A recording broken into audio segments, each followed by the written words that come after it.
நாம் செல்லுவோம். We've been studying about knowing Jesus. இயேசு கிறிஸ்துவை அறிந்து கொள்ளுதல் இதை குறித்து நாம் படித்து வருகிறோம். Paul said that I may know him. Pavul சொன்னான் நான் அவரை அறிந்து கொள்வதற்காக. That is the greatest longing of the great apostle Paul. மாபெரும் அப்போஸ்தலனாகிய பவுலுடைய மிகப்பெரிய ஒரு வாஞ்சையே அதுதான். That should be the longing of every believer. ஒவ்வொரு விசுவாசனுடைய வாஞ்சையும் அப்படிதான் இருக்க வேண்டும். Talking about knowing Jesus. இயேசு கிறிஸ்துவை அறிந்து கொள்வதை குறித்து பேசுகிறோம். One of the most important aspects of knowing Jesus is to know his work, what he has done. இயேசு கிறிஸ்துவை அறிந்து கொள்வதிலே ரொம்ப முக்கியமான ஒரு அம்சம் என்ன? அவருடைய கிரியைகளை அறிந்து கொள்வது, அவர் என்ன செய்திருக்கிறார் என்பதை அறிந்து கொள்வது. Now his work can be classified into 3 different categories. அவருடைய கிரியைகளை 3 வித்தியாசமான பிரிவுகளாக நாம் பிரிக்கலாம். What did he come to do? அவர் என்னத்தை செய்யும்படி வந்தார்? If you were ever asked that question, what did Jesus come to do? இயேசு என்ன செய்ய வந்தார் என்ற கேள்வியை நாம் கேட்போம் என்றால், You must quickly be able to say it in just 3 words. 3 வார்த்தைகளிலே கடகடன் பதில் சொல்ல தெரிய வேண்டும். His work consists of being a prophet for us.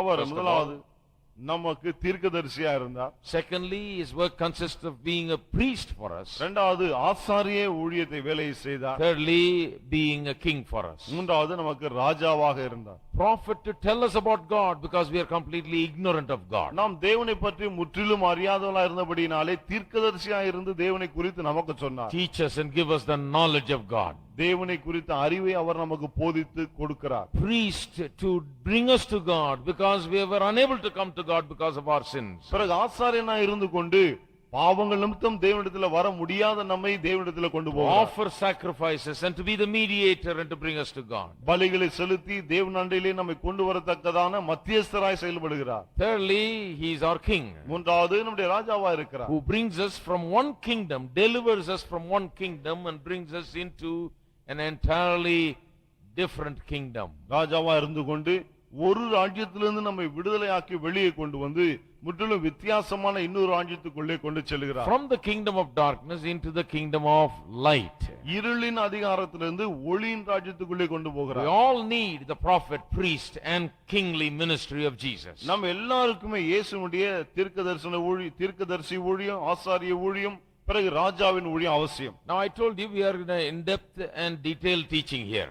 இங்கேதான் நாம் மிக ஆழமாய் போதிப்போம் என்று உங்களுக்கு சொன்னேன். Not just teaching the very entertaining part but teaching the real meat of it. ஏதோ சும்மா வேடிக்கைக்கு எல்லாருக்கும் விரும்புற காரியங்களை சொல்லிட்டு போல இதே சாராம்சத்தை உங்களுக்கு போதிப்பேன் என்று சொன்னேன். Told you from the beginning itself that we will teach just as we teach in our Bible school. நான் ஆரம்பத்திலே சொல்லிட்டேன், எப்படி பைபிள் ஸ்கூல்ல போதிக்கிறோமோ அதே போல இங்கேயும் போதிப்பேன். Doesn't mean it's going to be very hard but it is very simple for every one of us. அப்படி சொன்னதனால ரொம்ப கஷ்டமா இருக்குன்னு கிடையாது, எல்லாரும் புரிந்து கொள்ளுகிற விதத்துல எளிமையா இருக்கும். So now we already talked about the prophet aspect. ஏற்கனவே அவருடைய தீர்க்கதரிசி ஊழியத்தை படித்து விட்டோம். Now we are talking about how he is our priest. இப்போது அவர் எப்படி நம்முடைய ஆசாரியரா இருக்கிறார் அதை குறித்து படிக்கிறோம். Priest is one who offers sacrifices. ஆசாரியன் என்பவன் பலிகளை செலுத்துகிறவனா இருக்கிறான். And stands between man and God and brings men to God. தேவனுக்கு மனிதனுக்கு இடையே நின்று கொண்டு மனிதனை தேவனண்டையிலே கொண்டு வருகிறார். Atones for their sins. மனிதனுடைய பாவங்களுக்காக நிவர்த்தி Brings செய்கிறார். men to God. மனிதரை தேவனண்டை கொண்டு வருகிறார். This is a very important aspect of Christ's ministry for us. கிறிஸ்து நமக்காய் செய்த ஊழியத்தினுடைய முக்கியமான ஒரு அம்சம் இதுவாகும். Now this has to do with what Jesus did on the cross of Calvary, in and through the cross of Calvary. இயேசுவானவர் கல்வாரி சிலுவையிலே அதன் மூலமா என்ன செய்தாரோ அததான் இதுல அடங்கி இருக்கிறது. But that is the place of greatest controversy in the Christian teachings. ஆனால் கிறிஸ்தவ போதனைகளிலே சிலுவை தான் மிகப்பெரிய சர்ச்சையாகவே இருக்கிறது. Yet that is what the apostle Paul says. He says, I preach Christ and him crucified. என்றால் அப்போஸ்தலனாகிய பவுல் அதைதான் சொல்லுகிறார், நான் சிலுவையில் அறையப்பட்ட கிறிஸ்துவை பிரசங்கிக்கிறேன் என்று. What many hate is the thing that Paul seems to embrace and love and proclaim so wholeheartedly. பலர் வெறுக்கிற அந்த காரியத்தை தான் பவுல் அதிகமாய் விரும்பி அதே தழுவி கொண்டு முழு இருதயத்தோடு அதை அறிவிக்கிறார். Why do some hate it so much? ஏன் ஒரு சிலர் அவ்வளவா அதை வெறுக்கிறார்கள்? And why when some find it abhorring and something that cannot be acceptable, others find it so great that they embrace it with great joy?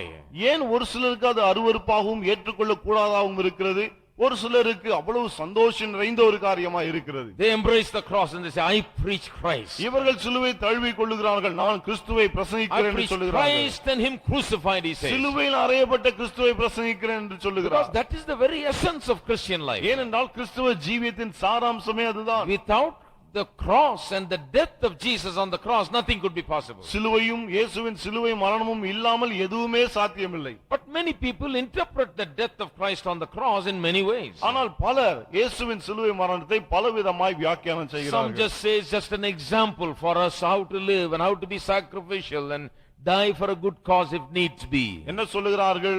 எப்படி வாழ்வது, எப்படி தியாகத்தோடு மரிப்பது, நல்ல காரியத்துக்காக எப்படி உயிரை விடுவது, அதற்கு அது முன் உதாரணமா இருக்கு என்று சொல்லுகிறார்கள். But the Bible says that it is not so.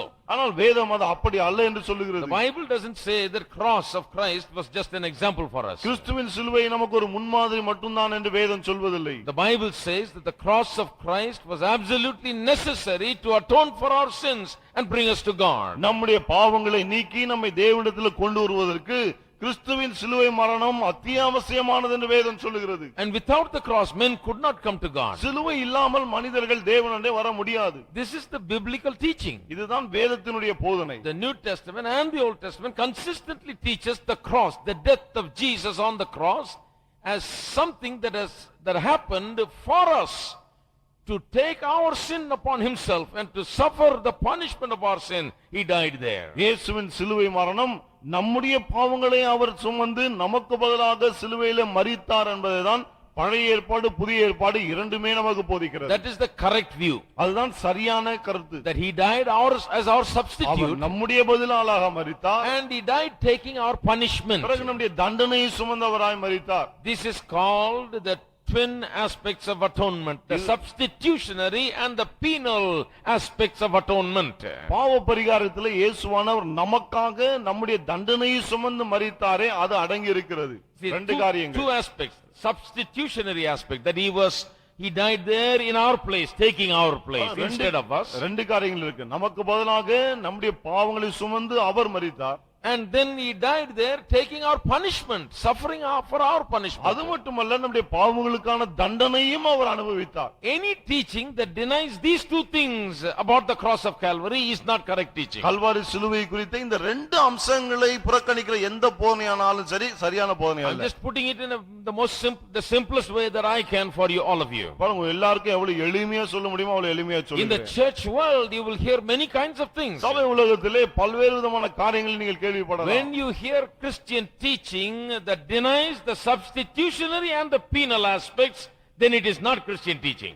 இயேசுவானவர் நம்முடைய பதிலாளாக நம்முடைய தண்டனையை சுமந்து மரித்தார் என்கிற கிறிஸ்தவ போதனைகள் கேட்காவிட்டால் அது கிறிஸ்தவ போதனையே கிடையாது. கிறிஸ்தவ போதனைன்னு கேட்டு அதுல நமக்கு பதிலாளா மரித்தார், நம்முடைய பாவங்களை சுமந்தது மட்டுமல்ல அதன் தண்டனையை ஏற்று மரித்தார் என்பதை அவர்கள் ஏற்றுக்கொண்டு அதை பிரசங்கிக்காவிட்டால் அது கிறிஸ்தவ போதனையே கிடையாது என்பதை நிச்சயமா அறிந்து கொள்ளலாம்.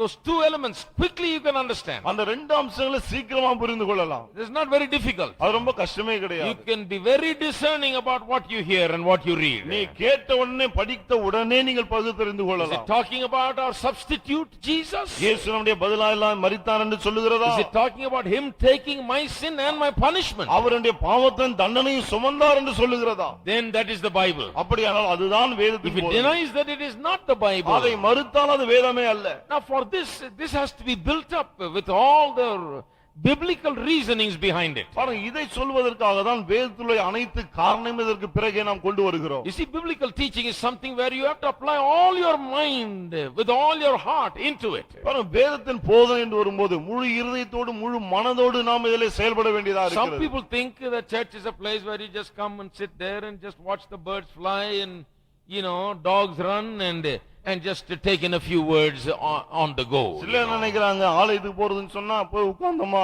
அவர் சொல்ற வார்த்தை கொஞ்சம் காதுல வாங்கிப்போம், நாய் ஓடுறத பாப்போம், காக்கா குருவி பறக்கிறத பாப்போம், அப்படியே போயிடுவோம். அதெல்லாம் அப்படியே வேடிக்கை பார்த்துட்டு இங்கே 4 வார்த்தை காதுல போச்சுன்னா ஏதோ கொஞ்சம் நல்லா இருக்கும், ஒரு சொட்டு மருந்து போட்டுக்கிற மாதிரி நினைக்கிறாங்க. No. கிடையாது. This is a place where you completely concentrate. இந்த இடத்திலே முழுவதுமாய் நாம் கவனம் செலுத்துகிறோம். I find it very much so. When I study the things of God, I must apply my mind. I must exercise every bit of my intellectual, my ability in every way, spiritual awakening and intellectual acumen, everything must be working there. நானே கண்டுபிடித்ததுதான் பாருங்கள், தேவனுடைய காரியம் தேவனுடைய வார்த்தை என்று வரும்போது ஆவிக்குரிய காரியங்கள், என்னுடைய மனம், என்னுடைய திறமை, என்னுடைய விழிப்புணர்வு எல்லாவற்றையும் நான் செயல்படுத்த வேண்டியதா இருக்கிறது. It is really, you have to apply it. அந்த அளவுக்கு முழு மூச்சோடு நாம் செயல்பட You வேண்டும். can study your college studies much easily. பாருங்க, காலேஜ் படிப்பெல்லாம் ரொம்ப சுலபமா Here படிச்சிடலாம். you have to really apply your mind. ஆனால் இங்கே முழு கவனத்தை செலுத்த வேண்டும். And it is worthwhile applying your mind because it has to do with your life and eternity. முழு கவனம் செலுத்துவது நல்லது. ஏன்னு சொன்னால் உங்களுடைய ஜீவியம், உங்களுடைய நித்தியம் அனைத்துமே இதிலே தான் இருக்கிறது. So we have been giving many lines of evidences to show you how the Bible shows that the substitutionary penal element is the thing for which Jesus died. ஆகவே இயேசுவானவர் நம்முடைய பதிலாக நம்முடைய பாவத்தை தண்டனை சுமந்து மரித்தார் என்பதை தான் வேதம் கூறுகிறது என்பதற்கு பல்வேறு வகையான ஆதாரங்களை நாம் கொடுத்து வருகிறோம். The third kind of evidence is what we talked about last, and that line of evidence has to do with the four words: ransom, redemption, and propitiation and reconciliation. மூன்றாவது வகையான ஆதாரத்தை தான் கடந்த வாரம் நாம் பார்த்தோம். அது என்ன? இந்த 4 வார்த்தைகள்: மீட்கும் பொருள், மீட்பு, கிருபாதாரம், ஒப்புரவாகுதல் என்பது. Those words prevalent all over the New Testament, dominating the Pauline teaching, tells us something very solid about why Jesus died. இந்த 4 வார்த்தைகளும் பவுலுடைய நிருபங்கள் எல்லாவற்றிலும் காணப்படுகிறது, புதிய ஏற்பாடு முழுவதும் காணப்படுகிறது. இந்த 4 வார்த்தைகள் தான் இயேசுவானவர் ஏன் சிலுவையில் மரித்தார் என்பதை விளக்கி சொல்லுகிறது. They are great evidences showing us why the death happened. அந்த மரணம் ஏன் நிகழ்ந்தது என்பதை நமக்கு சொல்லுகிற மாபெரும் ஆதாரங்கள் இந்த 4 வார்த்தைகள். Happened because we needed a substitute and we needed someone to take our punishment. நமக்கு பதிலால் தேவை, நம்முடைய தண்டனை சுமக்க ஒரு ஆள் தேவை. ஆகவே தான் அந்த மரணம் நடந்தது. Now I'm going to go to the fourth line of evidence. இப்போது 4வது வகையான ஆதாரத்தை நாம் பார்க்க போகிறோம். You know, Bible, the New Testament specifically uses some terms to emphasize the vicarious element in his death. Vicarious means that he died for us, on behalf of us. கிறிஸ்துவானவர் நம்முடைய சார்பிலே நமக்காக மரித்தார் என்பதை குறிக்கும்படி வேதத்திலே சில வார்த்தைகள் காணப்படுகிறது. அதை குறிக்கும்படியான வார்த்தைகள். Now if I am supposed to go and fill a responsibility somewhere doing something, பாருங்கள், நான் போய் ஒரு இடத்திலே பொறுப்பேற்று ஒரு காரியத்தை நடத்த வேண்டும் என்று if I இருந்தால் am not able to go, என்னால போக முடியாவிட்டால் I send the brother Benjamin in my place. என்னுடைய ஸ்தானத்திலே பெஞ்சமினை நான் அனுப்புகிறேன். He goes vicariously. இவர் எனக்கு பதிலாக போகிறார். He goes in my place. என்னுடைய ஸ்தானத்திலே போகிறார். He takes my place and goes there and does what I must do, fills my responsibility. என்னுடைய இடத்திலே இவர் போய் நான் செய்ய வேண்டிய பொறுப்பான காரியங்களை இவர் செய்கிறார். He is acting for me. அதாவது என்னுடைய சார்பிலே இவர் செயல்படுகிறார். And I want to show you this fourth line of evidence has to do with how the New Testament teaches consistently that when Jesus died on the cross, he was there acting for me. His death happened for me. It was இயேசுவானவர் சிலுவையிலே மரித்தபோது அவருடைய மரணம் என்னுடைய சார்பிலே அவர் மரிக்கிறார் என்பதை புதிய ஏற்பாடு முழுவதும் நமக்கு போதிக்கிறது. அதுதான் 4வது வகையான He was ஆதாரம். doing it for me. அதை எனக்காக தான் அவர் செய்தார். Now let's come back to the Old Testament and trace it from there. பழைய ஏற்பாட்டுக்கு வருவோம், அங்கிருந்து நாம் இங்கே புதிய Then I will ஏற்பாட்டுக்கு show வருவோம். you many verses from the New Testament. You may need to write it down because these are things that you need to read and meditate and ponder. புதிய ஏற்பாட்டிலிருந்து பல வசனங்களை காண்பிக்கிறேன், எழுதி வைத்துக் கொள்ளுங்கள். இவையெல்லாம் நாம் எழுதி வைத்து நாம் தியானம் பண்ண வேண்டும். Vicariously he died. அவர் எனக்கு பதிலாக மரித்தார். I should have gone there, I should have died. நான் தான் அங்க போய் நான் தான் மரித்து இருக்க வேண்டும். But he took my place. ஆனால் அவர் என்னுடைய ஸ்தானத்தை எடுத்துக்கொண்டார். For me he died. எனக்காக அவர் He மரித்தார். acted for me. அவர் என்னுடைய சார்பிலே செயல்பட்டார். Now the Old Testament sacrifices, all through the Old Testament, the sacrifices that were offered were showing that. பழைய ஏற்பாடு முழுவதும் செலுத்தப்பட்ட அந்த பலிகள் எல்லாமே இதைதான் பிரதிபலித்தது. What was the animal all about? அந்த மிருகம் அது எதை குறிக்கிறது? God was not requiring animal sacrifice. தேவன் மிருக பலியை கேட்கவில்லை. But there was a point in sacrificing the ஆனால் animals. மிருகங்களை பலி செலுத்தினதிலே ஒரு விஷயம் இருந்தது. The animal was brought. மிருகம் கொண்டு வரப்பட்டது. The priest laid his hands upon it. ஆசாரியன் அது மீது கைகளை வைத்தான். That signified that the sins of the entire nation of Israel was put upon that animal. அது எதை குறித்தது? இஸ்ரவேல் தேசத்தின் பாவம் முழுவதும் அந்த மிருகத்தின் மீது வைக்கப்பட்டது என்பதை குறித்தது. Oftentimes they even confessed their sins over it. அது மட்டுமல்ல, அடிக்கடி தங்கள் பாவங்களையும் அது மீது அறிக்கை செய்தார்கள். All the burden of their sin was lifted off from them and put upon that animal. அவருடைய பாவ பாரம் அனைத்தும் அவர்கள் மீது இருந்து எடுக்கப்பட்டு அந்த மிருகத்தின் மீது வைக்கப்பட்டது. Now that animal became as though it was these people. இப்போ அந்த மிருகம் இந்த மக்களை போலவே மாறிவிட்டது It பாருங்க. became their representative. அதாவது மக்களுடைய பிரதிநிதியாய் அது மாறிவிட்டது. So the first, before they killed the animal, they put a hand on the animal. ஆகவே மிருகத்தை கொல்லும் முன்னர் அதன் மீது கைகளை வைத்தார்கள். Hand means identification. Laying hands means identification. கைகளை வைக்குது என்று சொன்னால் ஒன்றுபடுதல் என்று அர்த்தம். That means, அப்படி என்றால் I am a sinner, நான் ஒரு பாவி, I am burdened with sin, பாவ பாரத்தினால் I am நிறைந்திருக்கிறேன், guilty, குற்றமுள்ளவனா I இருக்கேன், am under a death sentence and condemnation of God. தேவனுடைய மரண தண்டனை ஆக்கினியின் கீழாய் நான் இருக்கிறேன், I am under the wrath of God. தேவனுடைய கோபாக்கினின் கீழ் இருக்கிறேன். When I put my hand on the animal, அந்த மிருகத்தின் மீது நான் என் கைகளை வைக்கும்போது that I identify with that animal. அந்த மிருகத்தோடு நான் ஒன்றுபட்டு Now விடுகிறேன். that animal becomes as I am. இப்போது என்னை போல அந்த மிருகம் மாறி விடுகிறது. By way of identification. நான் இப்படி ஒன்றுபடுவதன் மூலமா This is the significance of laying hands. கைகளை வைக்கிறதுடைய முக்கியத்துவமே அதுதான். That's why the Bible teaches the whole doctrine about laying on of hands. ஆகவே தான் வேதாகமும் கைகளை வைக்குதல் பற்றி ஒரு உபதேசமே போதிக்கிறது. Spiritually, laying on of hands has a great significance. ஆவிக்குரிய பிரகாரம் கைகளை வைப்பது மிகுந்த முக்கியத்துவம் உள்ளதா இருக்கிறது. When the hands were laid upon the animal, that sin was transferred, the guilt was transferred, therefore the punishment also was transferred from the people to the animal. ஆகவே மிருகத்தின் மீது கைகளை வைத்தபோது அந்த மனிதனுடைய பாவம், அந்த மனிதனுடைய குற்றம் அந்த மிருகத்தின் மீது போய்விட்டது. ஆகவே அதற்குரிய தண்டனையும் இப்போது அந்த மிருகத்துக்கு தான் வர வேண்டும். That is why after they laid hands on the animal, then they killed the animal. ஆகவே தான் மிருகத்தின் மீது கைகளை வைத்த பிறகு அதை கொன்றார்கள். Why? ஏன்? Now it deserved to die. இப்போது அது மரிக்க வேண்டும். Now you look at that animal, it is not just an animal, it is a sin-bearing animal, vicariously dying for people. இப்போது அந்த மிருகத்தை பார்த்தால் அது சாதாரண மிருகம் அல்ல, மக்களுடைய பாவங்களை சுமந்து கொண்டு மக்களுக்காக மரிக்க போகிற மிருகம் அது. It took the punishment for their sin and guilt. அவருடைய பாவம் குற்றத்துக்கான தண்டனையை அது சுமந்து கொண்டது. This is consistent throughout the Old Testament. அதே போல முழுவதும் தொடர்ச்சியா இதை தான் போதிக்கிறது. God said, you want to come to me, you come with a sacrifice. தேவன் சொன்னார், என்னிடம் வர வேண்டுமா, ஒரு பலியோடு வாருங்கள். Why does God like to drink animal blood or something like that? ஏன் எதுக்கு ஆண்டவர் என்ன மிருக ரத்தம் குடிக்க போறாரா என்ன? No. There is a principle.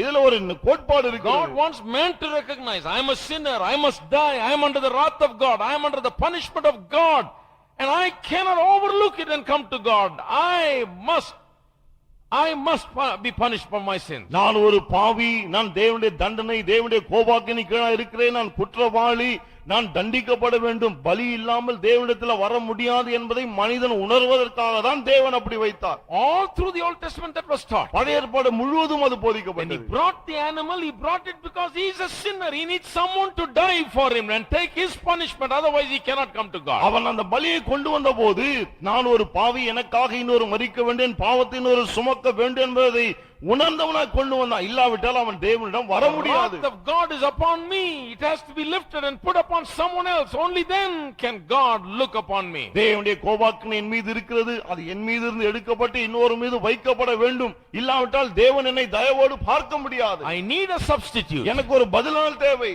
The penalty must be taken. அந்த அபராதம், தண்டனை இன்னொருவர் சுமக்க வேண்டும். That is the significance of the Old Testament sacrifice. இதுதான் பழைய ஏற்பாட்டு பலிகளின் முக்கியத்துவம். In Isaiah 53, the greatest Old Testament passage concerning the death of our Lord Jesus Christ. நம்முடைய கர்த்தராகிய இயேசு கிறிஸ்துவின் மரணத்தை குறித்து ஏசாயா 53ஆம் அதிகாரம் பேசுகிறது. Now listen to this language. அவன் சொல்ந்த பயன்படுத்தும் வார்த்தைகளை If பாருங்கள். I did not explain what I explained just now, you ordinary people will not understand it. இப்போ நான் விளக்கி சொன்னதை நான் உங்களுக்கு விளக்கி சொல்லிராவிட்டால் இதை படிக்கும்போது சாதாரண மக்களுக்கு புரியாது. But since I have explained this to you, now you see how well you understand this. இதை நான் இப்ப விளக்கி சொன்னதனால இதை படிக்கும்போது எவ்வளவு சுலபமாய் புரிகிறது என்று The பாருங்கள். great chapter on the death of Jesus, இயேசுவின் மரணத்தை குறித்த ஒரு அதிகாரம் இது. Isaiah 53 ஏசாயா 53ஆம் and அதிகாரம் verse 6. 6ஆம் வசனம் Look பாருங்கள். at the language here. அந்த வார்த்தைகளை கவனியுங்கள். All we like sheep have gone astray, நாம் எல்லாரும் ஆடுகளைப் போல வழி தப்பி திரிந்து, and we have turned everyone to his own way. அவனவன் தன் வழியிலே போனோம். That's the sin of man. இதுதான் மனிதனுடைய பாவம். What is the sin of man? மனிதனுடைய பாவம் என்ன? Sin of man is not that he did this or did that. He just rejected God and wanted to live his own way without God, being his own God. மனிதன் ஏதோ இதை செய்தான் அதை செய்தான் என்பது அவனுடைய பாவம் அல்ல.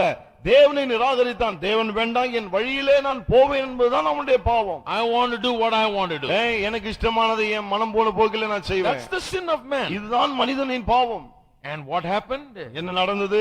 And the Lord hath laid on him the iniquity of us all. கர்த்தரோ நம் எல்லாருடைய அக்கிரமத்தையும் அவர் மேல் விழ பண்ணினார். Our iniquity was laid on him.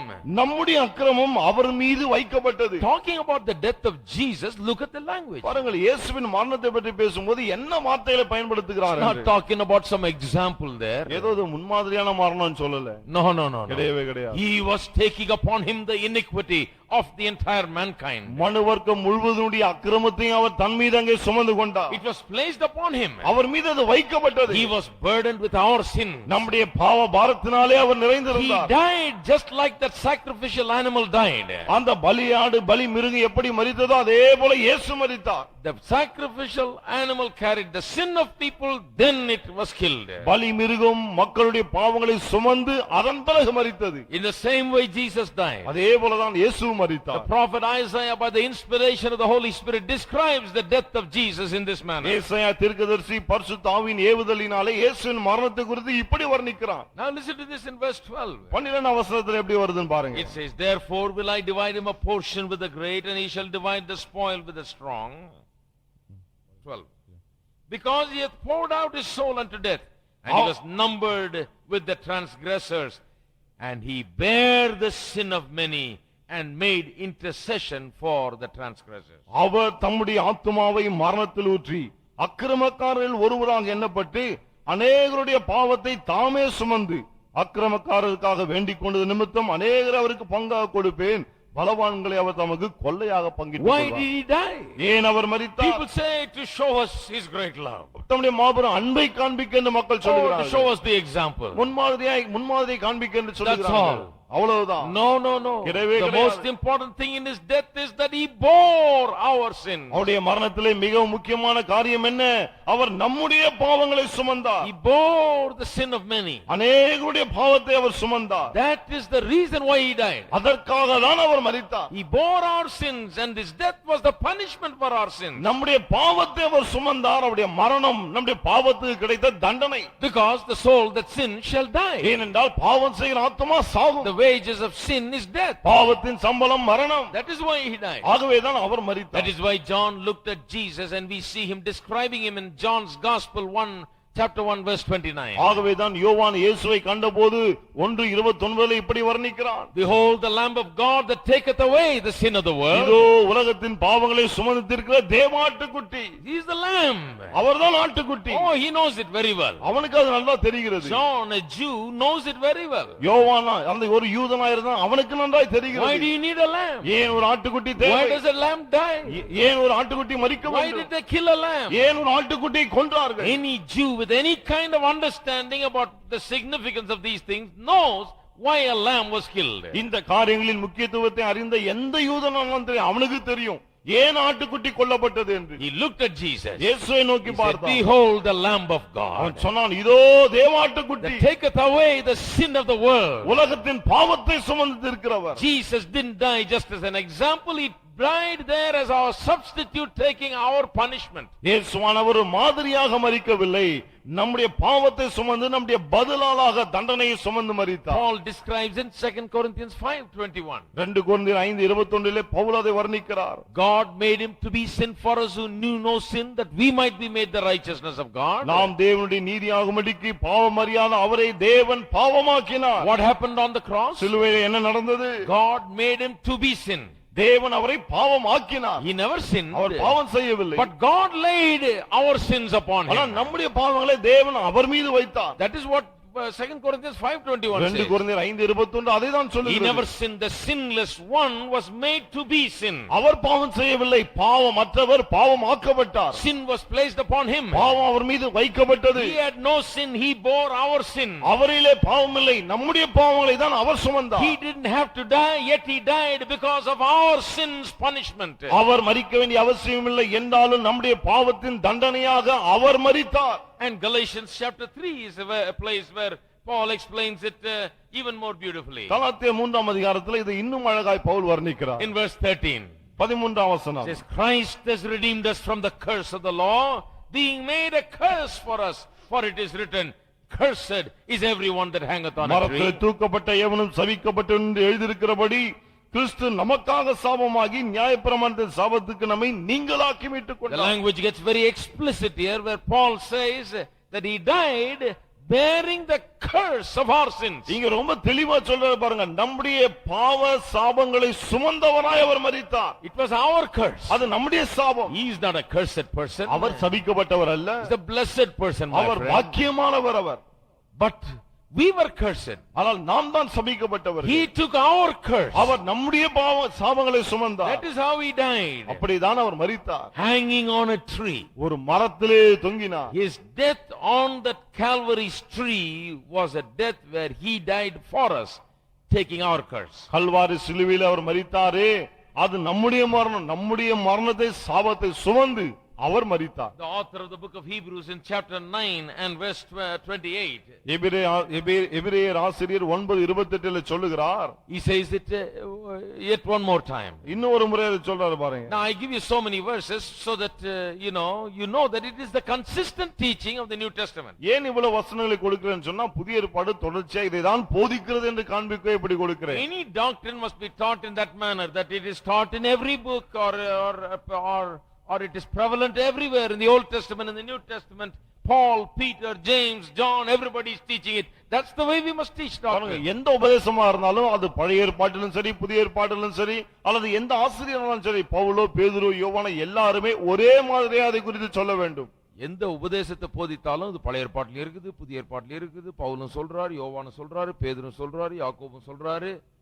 அங்கே இருக்குது, இங்கே இருக்குது, எங்க இருக்குதுன்றது காண்பிக்கணும். otherwise people will say this is just a Paul's deviation. இல்லாவிட்டா மக்கள் சொல்றாங்க, பவுல் ஏதோ கொஞ்சம் அப்படி பேசிட்டு போயிட்டார் அப்படின்னு. He just got a few nuts loose there and he just talked about these things. Nobody else says this. ஏதோ நட்டு காண்டிடுச்சு அவருக்கு, யாருமே இத பத்தி பேசல, இவர் மட்டும் பேசிட்டு போயிட்டார். That is why it took the pain to come from the Old Testament and coming to the New Testament and showing you different samples from everywhere. அவதான் அவ்வளவு சிரமப்பட்டு பழைய ஏற்பாட்டிலிருந்து புதிய ஏற்பாட்டுக்கு வந்து எல்லா இடத்திலும் உங்களுக்கு வசனங்களை நான் கொடுக்கிறேன். Told you what John said, யோவான் சொன்னதை சொன்னேன். told you what Isaiah said, ஏசாயா சொன்னதை சொன்னேன். told you about the sacrifices, பலிகளை குறித்து சொன்னேன். told you about Paul and what he said. பவுலை குறித்து அவர் சொன்னதை Now சொன்னேன். I'm talking about the author of the book of Hebrews. இப்போது எபிரேயர் ஆசிரியர் சொல்வதை சொல்லுகிறேன். Listen to this. இதை கவனிங்க. So Christ was once offered to bear the sin of many.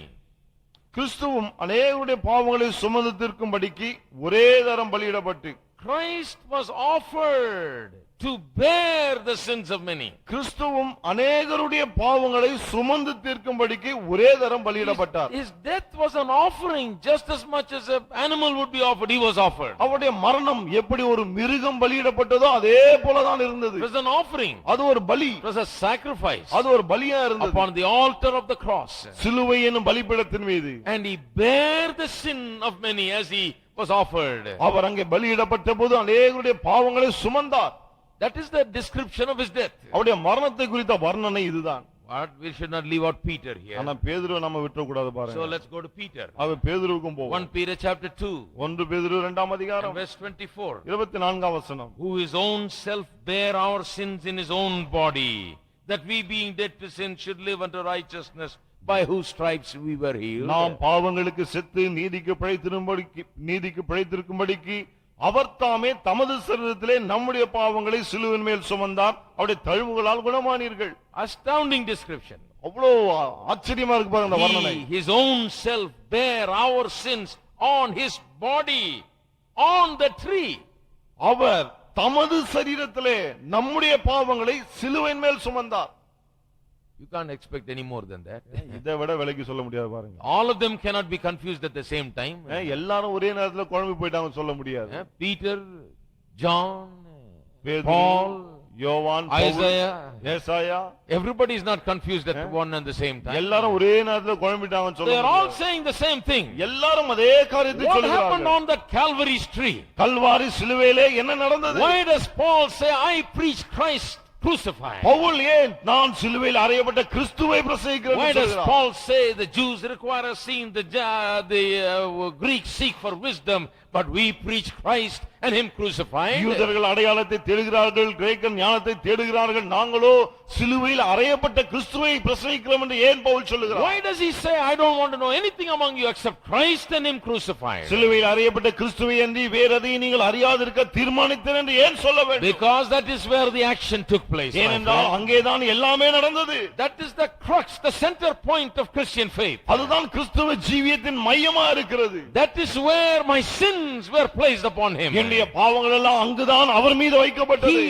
died for me vicariously. எனக்காக என்னுடைய பதிலாக அவர் அங்கே மரித்தார். I must have been there. நான் தான் அங்கே இருந்திருக்க But he வேண்டும். died for me. ஆனால் அவர் எனக்காக He மரித்தார். bore my sins. என்னுடைய பாவங்களை சுமந்தவர். That's what the Old Testament says and the New Testament says. பழைய ஏற்பாடு அதைதான் சொல்லுகிறது, புதிய ஏற்பாடு அதைதான் That's what சொல்லுகிறது. Isaiah says, John says, Paul says, Peter says, and the author of Hebrews says. ஏசாயாவும் பேதுருவும் யோவானும் இந்த எபிரேயர் ஆசிரியர் எல்லாரும் அதைதான் That's சொல்லுகிறார்கள். what everywhere from Genesis to Revelation, that is the teaching. ஆதியாகமம் முதற்கொண்டு வெளிப்படுத்தல் வரை அதுதான் போதனையா இருக்கிறது. He bore my sins on the tree, on the cross. அந்த சிலுவை மரத்திலே என்னுடைய பாவங்களை அவர் சுமந்தார்.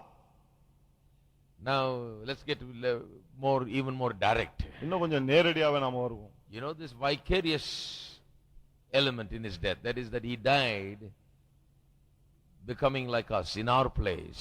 அவர் நம்மை போலாகி நம்முடைய ஸ்தானத்திலே நமக்காக மரித்தார் என்ற இந்த காரியம் That is simply taught by Paul everywhere by using one word, that is the word for. எல்லா இடத்திலும் பவுலாலே அது போதிக்கப்படுகிறது. அது எப்படி தெரியுமா? நமக்காக என்ற ஒரு வார்த்தையின் மூலமா. You must know this about Paul's teaching. பவுலுடைய போதனைகளை குறித்து இதை நீங்க தெரிஞ்சுக்கணும். He's got some words that he uses. சில வார்த்தைகளை அவர் பயன்படுத்துறார் In பாருங்க. the English language it is so clear. ஆங்கிலத்துல அது அவ்வளவு தெளிவா இருக்கு You பாருங்க. know, he may mention it to you in the English language and it's very easy to study it in the English பாருங்க, language. அது இங்கிலீஷ்ல சொன்னாலும் அதை படிச்சு புரிஞ்சுக்கிறது ரொம்ப சுலபம். 4 words. 4 வார்த்தைகள். For, in, through and with. For, in, through, with. இந்த 4 வார்த்தைகள். All of Paul's teachings, all of New Testament teaching can be put into those 4 words, that's all. பவுலுடைய போதனைகள் புதிய ஏற்பாட்டின் போதனை எல்லாவற்றையும் இந்த 4 வார்த்தைகளை போட்டுடலாம். For, with, through and in. For, with, through, in. For is the word of substitution. For என்ற வார்த்தை, நமக்காக என்ற வார்த்தை பதிலானா இருக்கிற என்பதை குறிக்கிறது. Almost everywhere where Paul talks about Christ's death and says he died for us, he's talking about this vicarious element in his death. இங்கெல்லாம் பவுல் கிறிஸ்துவின் மரணத்தை பற்றி பேசும்போது நமக்காக என்று சொல்லுகிறாரோ அது நமக்கு பதிலாக மரித்தார் என்பதை குறிக்கிறது. So if you're reading the English Bible, wherever you come to for, you must just stop there and praise God. ஆகவே ஆங்கிலத்துல வாசிக்கும் போது எங்கெல்லாம் அந்த for என்ற வார்த்தை வருதோ கொஞ்சம் நிறுத்தி ஆண்டவரை ஸ்தோத்திரிக்கணும். It's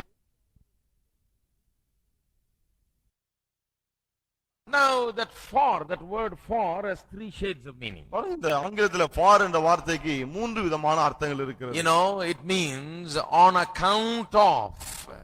நிமித்தமாக, நம் நிமித்தமாக. ஒன்று நம் நிமித்தமாக. That is the way it can be translated, the closest Tamil translation. தமிழ்ல அப்படி ஓரளவுக்கு சொல்ல. For means on account of. for ன்னு சொன்னா நம் நிமித்தமாக. What does on account of means? நம் நிமித்தமாக ன்னு சொன்னா என்னது? It is to really settle my account. பாருங்க, என் கணக்க சரி கட்டுறது அவ்வளவுதான். On account of my sins. என்னுடைய பாவங்கள் நிமித்தம். It is my debt. அது என்னுடைய கடன். Sin debt was mine. பாவ கடன் என்னுடையது. The debt to die there was mine. அங்கே மரிக்க வேண்டிய கடன் என்னுடையது. The guilt was mine. அந்த குற்றம் என்னுடையது. Condemnation was mine. ஆக்கினையும் என்னுடையது. Death is mine. மரணம் என்னுடையது. Sin is mine. பாவம் என்னுடையது. But on account of my sin, my guilt, my death, he died. என்னுடைய பாவத்து நிமித்தம், என்னுடைய குற்றத்து நிமித்தம், என்னுடைய மரணத்து நிமித்தம் அவர் மரித்தார். Let us look to some verses here. This surely those who understand it in English will benefit a lot, but even those listening to me in Tamil can listen and benefit from it. இத வசனங்களை வாசிப்போம். ஆங்கிலத்தில் வாசிக்கிறவங்களுக்கு ரொம்ப நல்லா புரியும், பிரயோஜனமா இருக்கும். தமிழ்ல கூட நாம் இதையே பின்பற்றோம். அப்படியே If you just understand the word for and try to understand what I'm saying, you'll get this. for என்ற வார்த்தை புரிந்து கொண்டு நான் சொல்வதையும் புரிந்து கொண்டா ரொம்ப பிரயோஜனமா The இருக்கும். idea is there even in the Tamil. தமிழ்ல கூட அது வருது பாருங்க. All right, verse 3. மூன்றாவது Romans chapter 8 verse 3. ரோமர் 8:3. For what the law could not do in that it was weak through the flesh, God sending his own son in the likeness of the sinful flesh, and for sin condemned sin in the flesh. அது எப்படி எனில் மாம்சத்தினாலே பலவீனமா இருந்த நியாயப்பிரமாணம் செய்யக்கூடாததை தேவனை செய்யும்படிக்கு தம்முடைய குமாரனை பாவ மாம்சத்தின் சாயலாகவும் பாவத்தை போக்கும் பலியாகவும் அனுப்பி மாம்சத்திலே பாவத்தை ஆக்கினைக்குள்ளாக தீர்த்தார். தமிழ்ல பாவத்தை போக்கும் பலியாகவும் அனுப்பியிருக்கு. இங்கிலீஷ்ல it is rendered like this. For sin he sent him. இந்த பலி ஆகவும் வருது இல்லையா, அதுதான் ஆங்கிலத்திலே ஃபார் என்று வருகிறது. For sin he sent him. பாவத்தை போக்கும் பலியாகவும் அனுப்பினார். What does it mean to say that he sent him for sin? பாவத்தை போக்கும் பலியாக அனுப்பினார்னா என்ன அர்த்தம் அது? Simply you can write it there as on account of sin and read it like that. It's very simple. பாவத்து நிமித்தம் போட்டு அங்க படிச்சு பாருங்க, அது ரொம்ப எளிமையாயிடும். Why did he send him? ஏன் அவர் அனுப்பினார்? He sent him on account of sin. பாவத்து நிமித்தம் அவரை அனுப்பினார். On account of sin means the sin was a real problem for man. பாவத்து நிமித்தம் என்றால் மனிதனுக்கு பாவம் தான் நிஜமான பிரச்சனை. Something has to be done for that sin. இந்த பாவத்துக்காக ஏதோ ஒன்றை செய்தாக வேண்டும். Something has to be done to bring man to God. மனிதனை தேவனிடை கொண்டு வர ஏதாவது செய்யப்பட வேண்டும். Because sin stops him from coming. ஏனென்றால் பாவம் அவன் வர முடியாதபடிக்கு So for தடுக்கிறது. sin, on account of sin, for taking care of that sin problem, God sent Jesus. ஆகவே பாவத்தை போக்கும் பலியாக, அதாவது பாவத்து நிமித்தம் அந்த பாவ பிரச்சனையை தீர்க்க தேவன் இயேசுவை அனுப்பினார். And for sin, condemning sin in the flesh. பாவத்தை போக்கும் பலியாகவும் மாம்சத்திலே பாவத்தை ஆக்கினைக்குள்ளாக தீர்த்தார். So he sent Jesus on account of sin. ஆகவே பாவத்து நிமித்தம் இயேசுவை அனுப்பினார். What did Jesus come and do? இயேசு வந்து என்ன செய்தார்? He didn't come on account of our sin and teach us to live a holy life. பாவத்து நிமித்தம் அவர் வந்துட்டு பரிசுத்தமாய் வாழ வேண்டும் என்று போதிக்கவில்லை. No. கிடையாது. He came on account of our sin and took our place and our sin and our punishment, and on account of our sin he died. நம்முடைய பாவத்தை போக்கும் பலியாக வந்துவிட்டு நம்முடைய ஸ்தானத்திலே நம்முடைய பாவத்தை, நம்முடைய தண்டனையை, மரணத்தை சுமந்தவராய் நம் நிமித்தம் மரித்தார். மனிதனுடைய பாவ பிரச்சனையை போக்க தேவன் தன்னுடைய குமாரனை அனுப்பி இந்த பாவம் எல்லாம் செய்யாம பரிசுத்தமா வாழ சொல்லுன்னு சொல்றதுக்கு அனுப்பல. இவன் பாவ பிரச்சனையை போக்குவதற்கு போதனை அல்ல பதில், அவனுடைய பாவ பிரச்சனையை போக்குவதற்கு அவருடைய மரணம் தான் பதில். You understand that? It is not teaching that takes care of the sin problem, it is the death that takes care of the sin problem. இயேசுவின் போதனைகள் மனிதனுடைய பாவ பிரச்சனையை தீர்ப்பதில்லை, மரணம் தான் தீர்க்கிறது. He sent him for sin. பாவத்து நிமித்தம் அவரை அனுப்பினார். And some Bible teachers say, oh, he sent him for sin because the world was a sinful world and he came and taught us some wonderful teaching. சில வேத போதனைகள் என்ன சொல்றாங்க?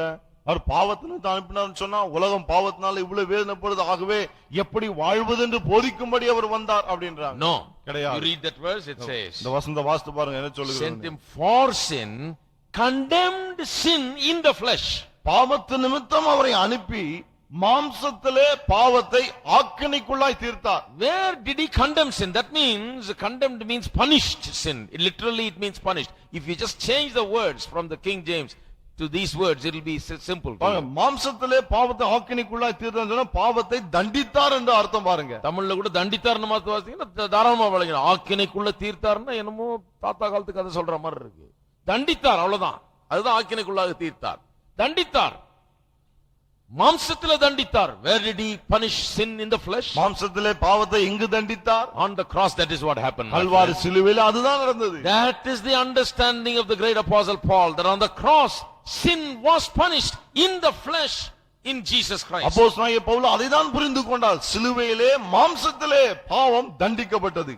Read Galatians chapter 1 verse 4. கலாத்தியர் 1:4 வாசிப்போம். Another wonderful verse that talks about how he came on account of our sins and died on account of our sins. எப்படி நம்முடைய பாவத்து நிமித்தம் வந்து நம்முடைய பாவத்து நிமித்தம் மரித்தார் என்பதை சொல்லும் அற்புதமான வசனம். That word for is used again as on account of. இங்கேயும் அந்த ஆங்கில வார்த்தை for என்று வருகிறது, நம் நிமித்தமாக என்ற அர்த்தத்திலே. Verse 4. 4 வசனம். Galatians 1.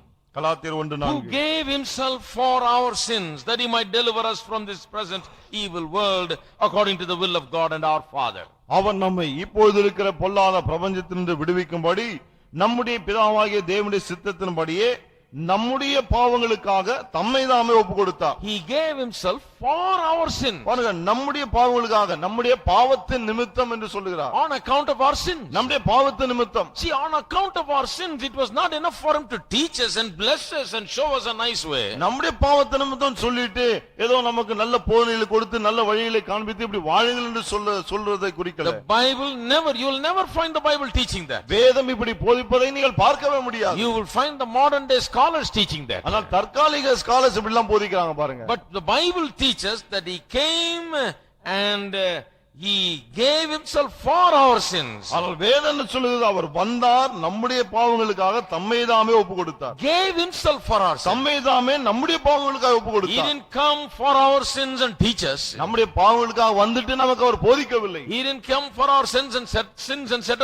set us an example so that we may not sin. நம்முடைய பாவங்களுக்காக வந்துவிட்டு நாம் சீர்பொருந்தும் பொருட்டு நம்முடைய மாதிரியாய் அவர் இருக்கவில்லை. He came and gave himself for our sins. அவர் வந்தார், நம்முடைய பாவங்களுக்காக தம்மை தாமே ஒப்பு கொடுத்தார். On account of our sins, he had to give himself. நம்முடைய பாவத்தின் நிமித்தம் அவர் தன்னையே ஒப்பு கொடுக்க வேண்டியதா There இருந்தது. can be no doubt about the fact that giving himself means his death and nothing else. ஒப்பு கொடுத்தாருன்னு சொன்னா அவருடைய மரணத்தை தான் குறிக்குது, அதுல சந்தேகமே கிடையாது. 1 Peter 1 பேதுருக்கு போவோம். chapter 3 1 பேதுரு 3ஆம் and அதிகாரம் verse 18. 18ஆம் வசனம். Now I told you, you got to apply all your mind. நான் சொன்னேன் இல்லையா, நம்முடைய மனசு எல்லாம் இதுல பயன்படுத்தணும். Bible teaching is not something where you leave your mind home and come with floating spiritually to church. You know. வேத போதனை சொன்னா மனசு வீட்டுல, புத்தியை வீட்டுல வச்சிட்டு அப்படியே ஆவிக்குரிய பிரகாரமா மிதந்துட்டு You இருக்குது. must come with your Bible and your notebook and your pen, and you got to, must have a cup of coffee before you come, so you stay awake and stay bright and listen very hard. Bible, notebook, பேனா இதெல்லாம் எடுத்துட்டு வரணும். வரதுக்கு முன்னாடி ஒரு cup coffee குடிச்சீங்கன்னா கொஞ்சம் விழிச்சிட்டு இருக்கலாம் நல்லா தெம்பா. Amen. Amen. Because that's the way you listen to it. ஏன்னா இது அப்படிதான் கேட்கணும். Not a joke. இது ஜோக் அல்ல. Then only you will get something out of it. அப்பதான் இதுல ஏதாவது கிடைக்கும். All right, 1 Peter chapter 3 1 பேதுரு 3 and verse 18. 18ஆம் வசனம். Listen to this. கவனிப்போம். Once again, that on account of us, on account of us. மறுபடியும் இங்க நமக்காக, நம்முடைய நிமித்தம் என்று வருது பாருங்க. For Christ also hath suffered, has once suffered for sins, it says.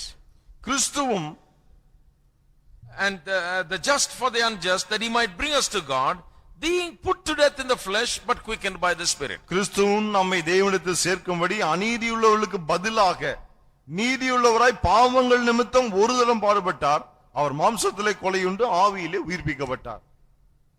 Very explicit here. பாருங்க, அவ்வளவு தெளிவா இருக்கு பாருங்க. Christ has once suffered for sins. பாவங்கள் நிமித்தம் ஒரு தரம் பாடுபட்டார். What did he have to do for on account of our sins? பாவங்கள் நிமித்தம் அவர் என்ன செய்ய வேண்டியதா இருந்தது?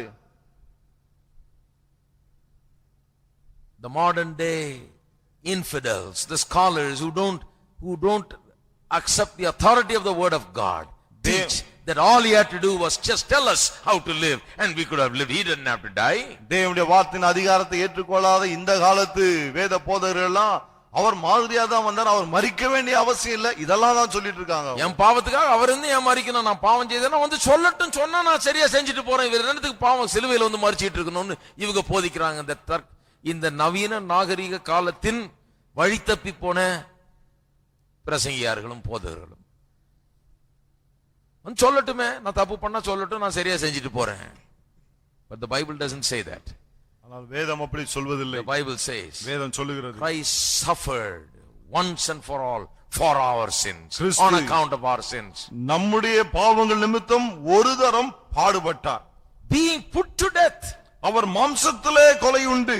Suffered means not just suffered this and that. Put to death in the flesh. பாடுபட்டார்னு சும்மா இதையும் அதையும் கஷ்டப்பட்டார்னு கிடையாது, மாம்சத்திலே அவர் கொலை செய்யப்பட்டார். You see, it is because that sometimes people don't know these things.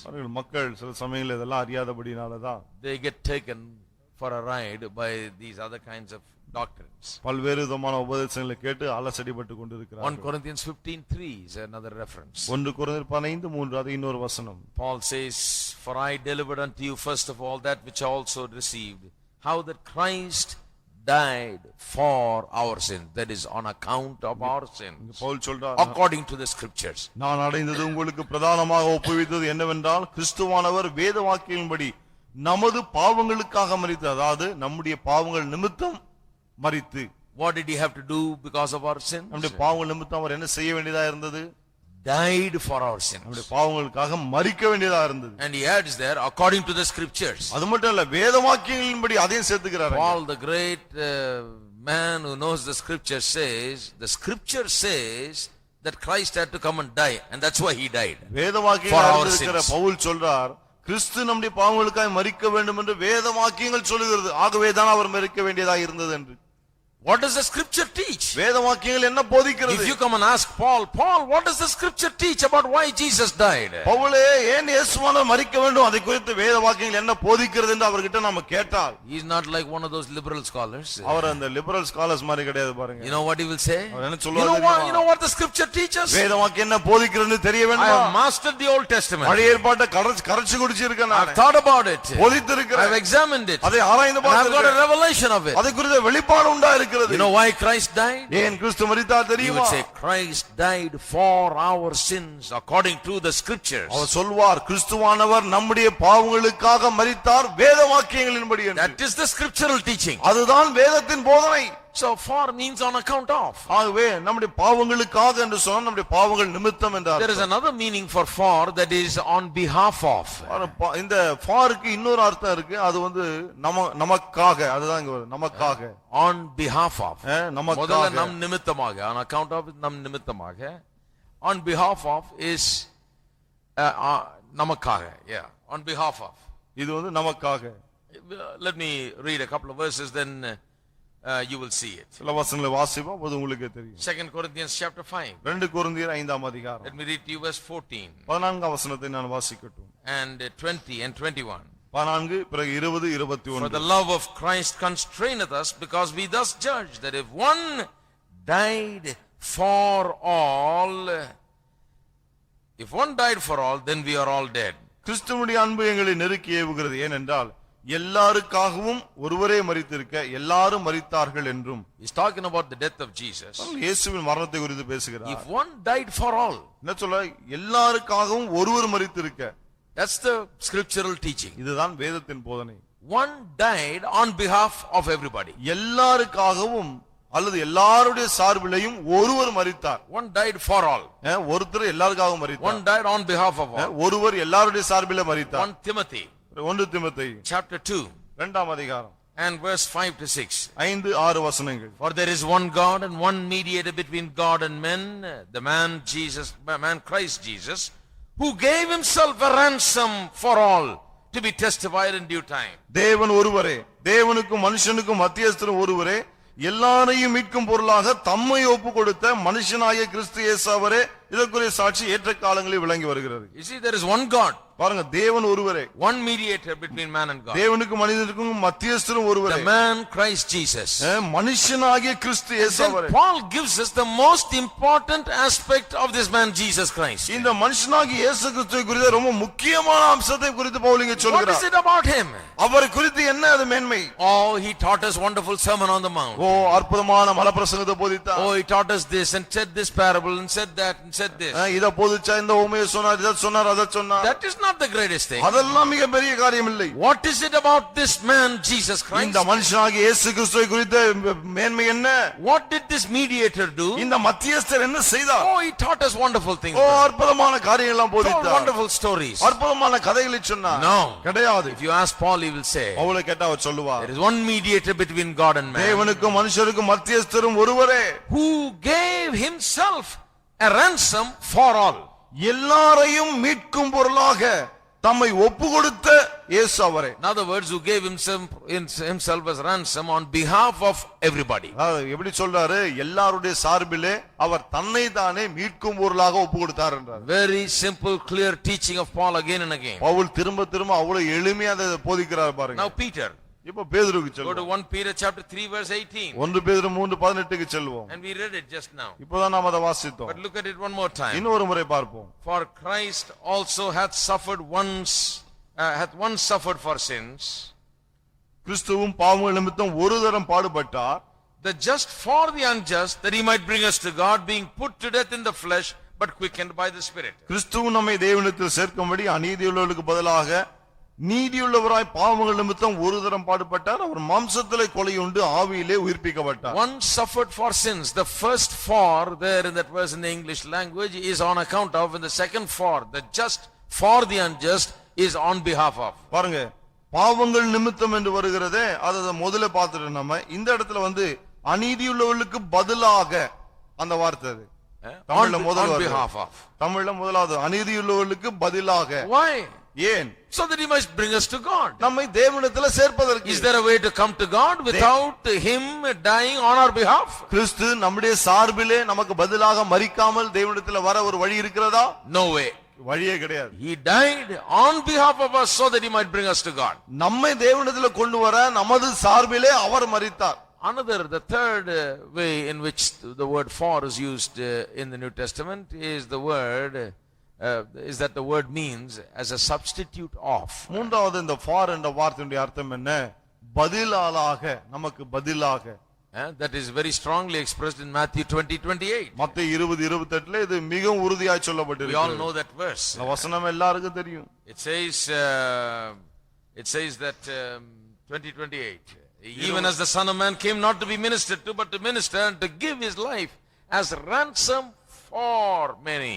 அப்படியே மனுஷகுமாரனும் ஊழியம் கொள்ளும்படி வராமல் ஊழியம் செய்யவும் அநேகரை மீட்கும் பொருளாக தம்முடைய ஜீவனை கொடுக்கவும் வந்தார். As a substitute for many. அநேகரை மீட்கும், அநேகருக்கு பதிலாக. Mark 10:45 also gives that reference. Mark 10:45 இதையே சொல்லுகிறது. That he died as a substitute for us.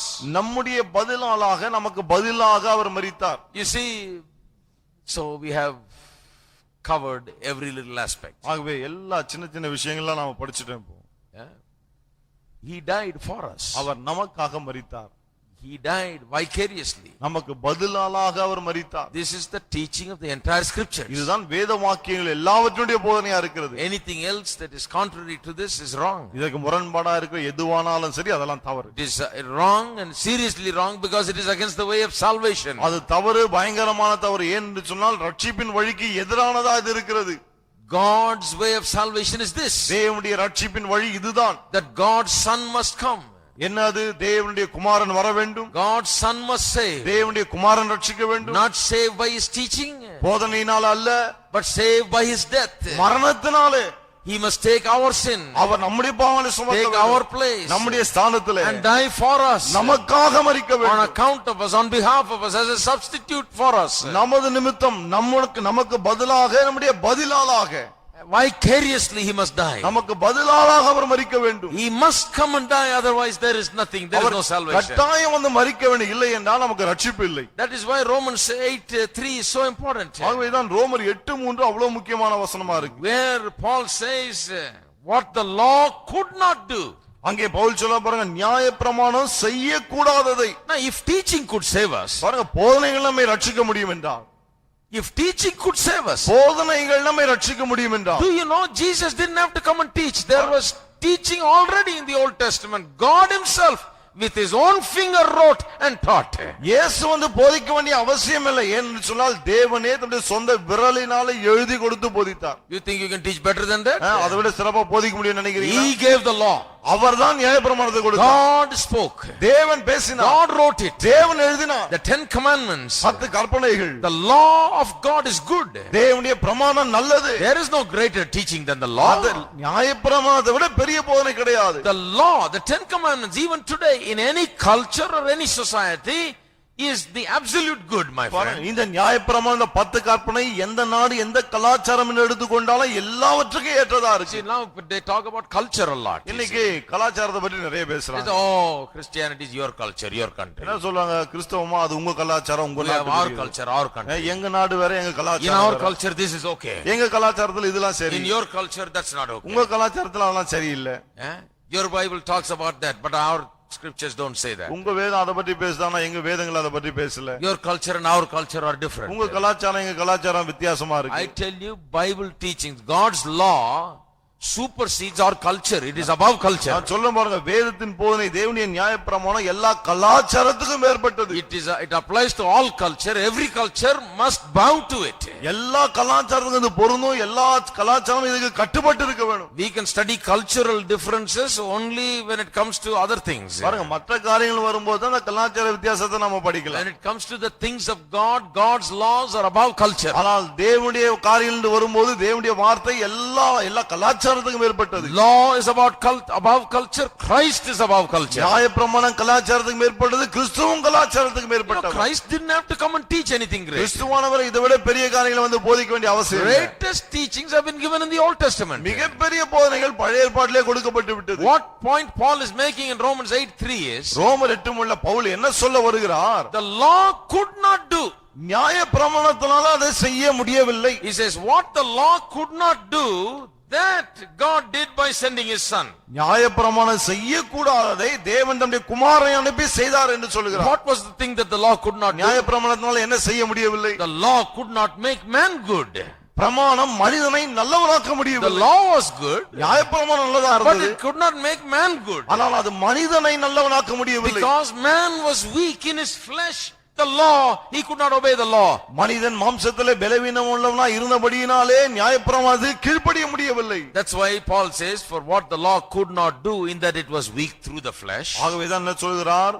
மாம்சத்தினாலே பலவீனமா இருந்த நியாயப்பிரமாணம் செய்யக்கூடாதது என்று. நியாயப்பிரமாணம் பலவீனமா இல்ல. It was not the law that was weak. நியாயப்பிரமாணம் பலவீனமானது கிடையாது. It was weakened.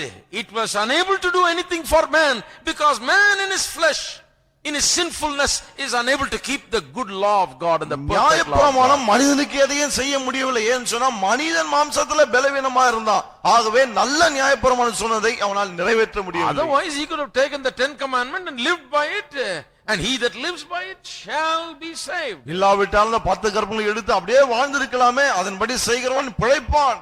Bible says that. வேதம் அப்படி The சொல்லுகிறது. Old Testament says you do it and you live. நியாயப்பிரமாணம் பழைய ஏற்பாடு சொல்லுது, இதன்படி செய்தால் நீ பிழைப்பாய். God has declared it. You do it, you live. தேவன் சொல்லிட்டார், இப்படி செஞ்சா நீ பிழைப்பாய். But no man could live by doing the law. ஆனா எந்த மனிதனும் நியாயப்பிரமாணத்தின்படி செய்து பிழைக்க If முடியவில்லை. your life and my life depended on doing the 10 commandments and living, we all will fail. உங்களுடைய வாழ்க்கையின் வாழ்க்கையும் 10 கற்பனைகளின்படி செய்து பிழைக்கக்கூடியதா இருக்கும் என்றால் ஒருத்தரும் வாழ மாட்டோம். Because we were by nature sinful. ஏனென்றால் நாம் சுபாவத்தின்படி பாவம் We உள்ளவர்கள். were in bondage to sin and Satan. பாவம் பிசாசுக்கு We அடிமைப்பட்டவர்கள். were darkened in our mind. நம்முடைய மனதிலே புத்தியிலே அந்தகாரப்பட்டு We இருந்தோம். were living according to the course of this world and according to the power of darkness that worketh in the children of disobedience. இந்த உலக வழக்கத்தின்படி கீழ்ப்படியாமின் பிள்ளைகளிடத்தில் கிரியை செய்கிற ஆகாயத்தின் அதிகார பிரபுவின்படி வாழ்ந்து கொண்டிருந்தோம். There was an alien power that was dominating us, driving us and making us do things. ஒரு அந்நிய சக்தி நம்மை ஆட்கொண்டு அடிமைப்படுத்தி நம்மை காரியங்களை செய்ய வைத்தது. The power called sin. அது பாவம் என்னும் வல்லமை. The power called Satan. அந்த வல்லமை பிசாசின் வல்லமை. That is why even though the law was good and perfect, man was not able to do it. ஆகவே தான் நியாயப்பிரமாணம் செம்மையும் நன்மையா இருந்தாலும் மனிதனால் அதை செய்ய முடியவில்லை. What if Jesus came and gave even a better, if he gave a better teaching than the 10 commandments, he cannot save. இயேசு வந்து 10 கற்பனைகளை விட மேன்மையான போதனைகளை கொடுத்திருந்தாலும் மனுஷனை ரட்சிக்க முடியாது. Cannot. முடியவே முடியாது. Because I say that because some people say, well, the law was there, but 10 commandments, the 10 commandments was there, but the Sermon on the Mount is greater ethics. ஏன் சொல்றேன்னா சொல்றாங்க 10 கற்பனை இருந்தது, ஆனா அந்த மலை பிரசங்கம் நல்ல நெறிமுறைகளை போதித்தது அப்படின்றாங்க. அதை விட இன்னும் சூப்பர் இது. இதை விட சூப்பரா வந்தா கூட மனுஷனை ரட்சிக்க முடியாது. You can have better teaching than Sermon on the Mount, it cannot save man. மலை பிரசங்கத்தை விட சிறந்த போதனை இருந்தாலும் மனுஷனை ரட்சிக்க You முடியாது. can have a super teaching, more super than this one, it will not save man. இதை விட சூப்பர் போதனை இருந்தாலும் அதுவும் மனுஷனை ரட்சிக்காது. The more better the teaching is, the more it condemns man. It tells man you are worthless, you cannot do it, you are a sinner, you are incapable, you are weak. போதனை சிறப்பா இருக்க இருக்க மனிதன் அது மேலும் குற்றப்படுத்துகிறது. உன்னால முடியாது, நீ பலவீனமானவன், என் பாவி என்று குற்றப்படுத்திக் கொண்டே இருக்கிறது. It can only, the perfect law of God and every teaching that comes from the law of God can only remind man of his sinfulness, his unworthiness and incapability. தேவனுடைய நியாயப்பிரமாணமும் அதிலிருந்து வரக்கூடிய எல்லா போதனைகளும் மனிதன் பாவி, அவன் பலவீனமானவன், அவன் திறமையற்றவன் என்பதை தான் சுட்டி காண்பிக்கிறது. This is why the cross was necessary. ஆகவே தான் சிலுவை அவசியமாயிற்று. Why? ஏன்? what the law could not do, நியாயப்பிரமாணம் what செய்யக்கூடாது, the sermon on the mount could not நாளை do, பிரசங்கம் what செய்யக்கூடாது, the best teaching of the best of men in the world could not do, தலை சிறந்த மனிதர்களின் தலை சிறந்த போதனைகள் செய்ய முடியாததை, what men could not do, what the law could not do. மனிதர்கள் செய்ய முடியாததை நியாயப்பிரமாணம் செய்யக்கூடாததை God did it by sending his own son in the likeness of sinful flesh for sin and condemned sin in the flesh. தம்முடைய குமாரனை பாவ மாம்சத்தின் சாயலாகவும் பாவத்தை போக்கும் பலியாகவும் அனுப்பி தேவன் மாம்சத்திலே பாவத்தை ஆக்கினைக்குள்ளாக தீர்த்தார். There is only one way to do what the law could not do, and that is to send his son in the flesh and condemn sin in the flesh. Let him die on the cross, and that is the only way God could do what the law could not do. நியாயப்பிரமாணம் செய்யக்கூடாதை தேவன் செய்து முடித்தார். எப்படி தெரியுமா? தம்முடைய குமாரனை பாவ மாம்சத்தின் சாயலில் அனுப்பி மாம்சத்திலே பாவத்தை ஆக்கினைக்குள்ளாக தீர்த்தார். அதுதான். Without that there is no அது salvation. இல்லாமல் ரட்சிப்பு இல்லை. நியாயப்பிரமாணம் செய்யக்கூடாததை தேவனே எப்படி செய்தார்? வேற வழியில செய்யல. போதனை கொடுக்கல, அங்கிருந்து வெளிச்சம் அடிக்கல, அது பண்ணல, இது பண்ணல. வந்து சிலுவையில மரணம் உண்டாக வேண்டும். He must die. மரிக்கணும்.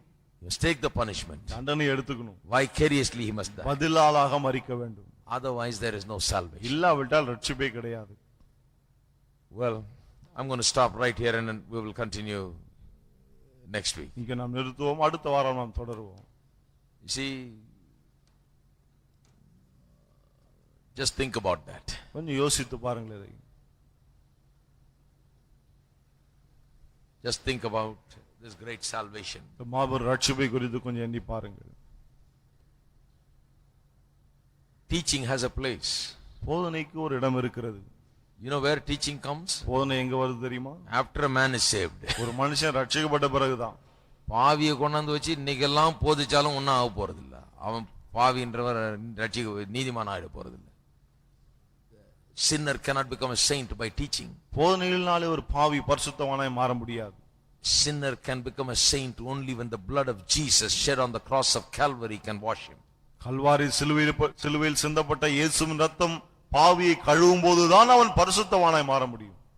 After he is saved, ரட்சிக்கப்பட்ட பிறகு, after his nature is changed, அவனுடைய சுபாவம் மாறின பிறகு, then he comes to church. பிறகு அவன் சபைக்கு வரணும். Then we teach him. அப்புறம் போதிக்கணும். Then we teach him the law of God. அப்புறம் தேவனுடைய பிரமாணத்தை Then we போதிக்கணும். teach him the sermon on the mount. பிறகு மலைப்பிரசங்கத்தை Then போதிக்கணும். we give him Paul's teaching, Peter's teachings, John's பிறகு teaching. பவுலுடைய போதனைகள், பேதுருவின் போதனைகள், யோவானுடைய போதனைகள் Then he சொல்றார். says, அப்புறம் அவர் சொல்றார், that's wonderful. ஓ இது I அற்புதமா want to இருக்கு. live by it. நான் அதன்படி வாழ I want விரும்புகிறேன். to go home and do it. நான் வீட்டிலே போய் அதன்படி செய்ய And he விரும்புகிறேன். says, oh God, give me the strength to do our it. சொல்றார், தேவனே இதை செய்ய எனக்கு பலன் தாரும். Give me the victory. எனக்கு வெற்றியை Give தாரும். me victory over sin. பாவத்தின் மீது வெற்றியை Victory தாரும். over temptation. சோதனைகள் மீது வெற்றியை தாரும். May I be a doer of the word, not just a hearer. வசனத்தை கேட்கிறவனாய் மட்டுமல்ல, அதன்படி செய்கிறவனாய் மாற வேண்டும். He is no more weak. இப்போது அவர் பலவீனன் அல்ல, He is strong.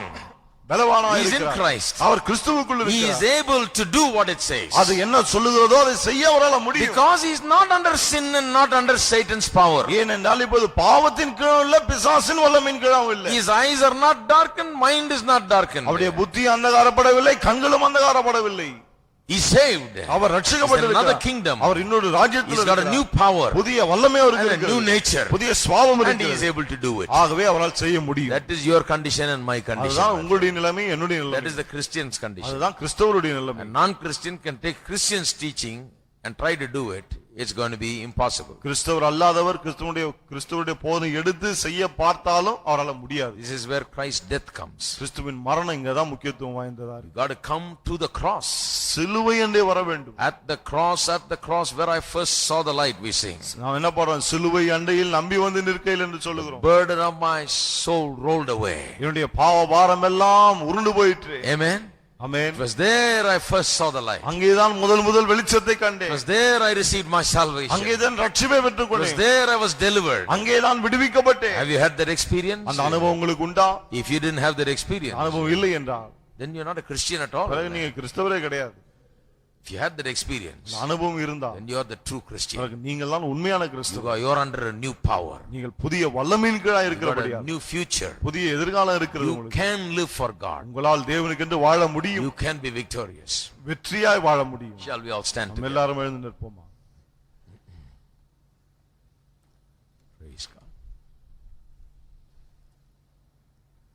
Praise God. Let's lift up our hands and just give thanks to God. கரங்களை உயர்த்தி கர்த்தருக்கு நன்றிகளை Let all these things sink into our hearts. இந்த my friend. காரியங்கள் எல்லாம் நம்முடைய உள்ளத்தின் ஆழத்துல போய் பதியட்டும். Amen. Amen. Cross is where we begin. நாம் சிலுவையிலே தான் ஆரம்பிக்கிறோம். Amen. Amen. So we are thankful to the cross. ஆகவே தான் சிலுவைக்கு So we நன்றி preach உள்ளவர்களாக the cross. ஆகவே தான் அதை பிரசங்கிக்கிறோம். So we concentrate on looking at it and knowing what happened there. ஆகவே தான் அதிலேயே கவனம் செலுத்துகிறோம். அங்கே என்ன நடந்தது என்பதை நாம் அறிந்து கொள்ள Praise முற்படுகிறோம். God. Thank you, Father, நன்றி பிதாவே. for speaking to our hearts tonight, எங்களுடைய உள்ளங்களோடு பேசினதுக்காக revealing these wonderful and great truths. அற்புதமான மென்மையான சத்தியங்களை People வெளிப்படுத்துவதற்காக go home with great enlightenment, மிகுந்த வெளிச்சத்தோடு மக்கள் வீட்டுக்கு செல்லட்டும். with great thrill in their hearts and thankfulness, உள்ளத்தை மிகுந்த பரவசத்தோடு நன்றியோடும் and let them serve you and live for you, உண்மை சேவித்து மக்கென்று வாழட்டும். knowing that they are under a new power and with a new nature. புதிய வல்லமையின் கீழாய் புதிய சுவாபத்தை உடையவளாய் இருக்கிறாள் என்பதை What the அறிந்தவர்களாய் law could not do, you have done by sending your son Jesus and condemning our sins in his flesh on the cross. நியாயப்பிரமாணம் செய்யக்கூடாததை நீர் உம்முடைய குமாரனாகிய இயேசுவை அனுப்பி மாம்சத்திலே பாவத்தை ஆக்கினைக்குள்ளாய் தீர்த்து செய்து முடித்தீரே. Thankful for the cross. அதற்காய் சிலுவைக்காய் நன்றி சொல்லுகிறோம். Continue to fill us with the revelation of that. தொடர்ந்து அது குறித்து